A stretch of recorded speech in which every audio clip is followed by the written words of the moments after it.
আকাশ একটি দরিদ্র পরিবারের ছেলে। তার বাবা দিনমজুর, মা মানুষের বাড়িতে কাজ করেন। সংসারের অভাব নিত্যসঙ্গী হলেও আকাশের স্বপ্ন বড়। সে চায় ভালোভাবে পড়াশোনা করে একদিন বড় অফিসার হবে। পুরনো বই, ছেঁড়া খাতা আর ম্লান আলোতেই তার পড়ার সঙ্গী। প্রতিদিন সকালে স্কুলে যাওয়ার আগে সে চায়ের দোকানে কাজ করে কিছু টাকা আয় করে মায়ের হাতে দেয়। বন্ধুরা যখন নতুন পোশাকে স্কুলে আসে, আকাশ তখন পুরনো জামা পরেও হাসিমুখে ক্লাসে বসে। শিক্ষকরা তার মেধা দেখে অবাক হন। একদিন স্কুলে একটি বৃত্তি পরীক্ষার আয়োজন হয়।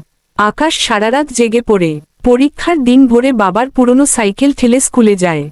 কয়েক সপ্তাহ পর ফলাফল বের হয়, আকাশ প্রথম। পুরো স্কুল উল্লাসে ফেটে পড়ে, আর তার মা বাবার চোখে আনন্দের অশ্রু। সেই দিন থেকে আকাশের জীবনে বদল আসে। সে বুঝে যায়, অভাব বাধা নয়, ইচ্ছাশক্তি সাফল্যের চাবিকাঠি। শিক্ষা, পরিশ্রম আর স্বপ্ন থাকলে গরিব মানুষও জীবনে জয়ী হতে পারে। हमारे YouTube चैनल को सब्सक्राइब करें। नए वीडियो सबसे पहले पाने के लिए घंटी के आइकन पर क्लिक करें ताकि कोई अपडेट मिस न हो।